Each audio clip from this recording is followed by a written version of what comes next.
On est à quelques jours du bac et je vais te donner des conseils précieux en SES et HGGSP. Ces conseils sont issus des échanges que j'ai eu avec les professeurs MyPrépa, donc les professeurs de mon institut de préparation au concours et examen. Donc prends bien note et mets-moi en commentaire toutes tes remarques, tes questions, tes idées d'accroche. On assure jusqu'au bac une hotline où tu auras des experts qui vont répondre à tes questions sous 24 heures. On mettra aussi d'autres vidéos sur plusieurs chapitres en SES et HGGSP, donc n'oublie pas de t'abonner à la chaîne. Premier conseil, travaille tes accroches de dissertation. C'est le premier regard que le correcteur va porter sur ta copie, l'accroche. Donc tu dois le séduire d'emblée. Je te donne un exemple. En SES, sur le sujet qui est tombé l'an dernier, l'accroissement de la productivité globale des facteurs suffit-il à expliquer la croissance économique?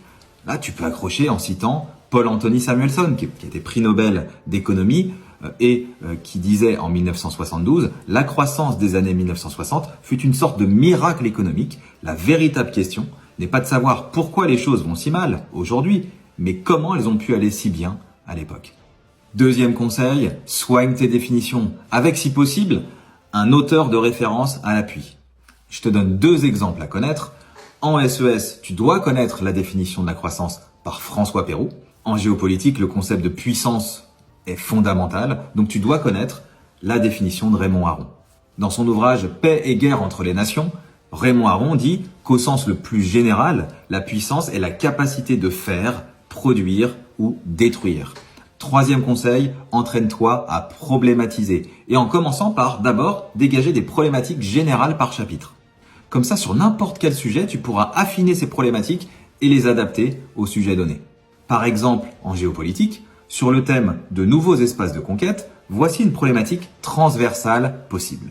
Dans l'espace extra-atmosphérique et les espaces maritimes, les États peuvent-ils faire primer la coopération plutôt que la confrontation pour gérer leurs défis communs? Quatrième conseil, mémorise le meilleur de l'actualité grâce à la newsletter Time to Sign Off, TTSO, qui est très lue dans les milieux parisiens et qui te permettra d'avoir des éléments d'actualité que tu pourras insérer dans tes dissertations pour le plus bel effet. Enfin, cinquième conseil, mémorise comme un champion de la mémoire en activant ce que les experts appellent la mémoire multi-épisodique. Par exemple, tu vas pouvoir faire ce qu'on appelle des tests de la feuille blanche. Tu vas prendre une feuille blanche, écrire tout ce que tu sais sur un chapitre donné. Mais tu peux aussi aller voir tes parents pour leur réciter tes fiches. Tu peux faire une conférence à voix haute dans ta chambre sur un thème donné. Et tu peux demander à tes camarades de t'interroger sur tous les chapitres. Attention, ne fais aucune impasse, donc applique les 5 conseils que je viens de te donner sur tous les chapitres. Et en respectant ça, tu peux viser une excellente note, voire 20 sur 20 au bac, en SES ou en HGGSP. Alors prends confiance et n'oublie pas de consulter les prochaines vidéos que je vais poster dans les jours qui viennent.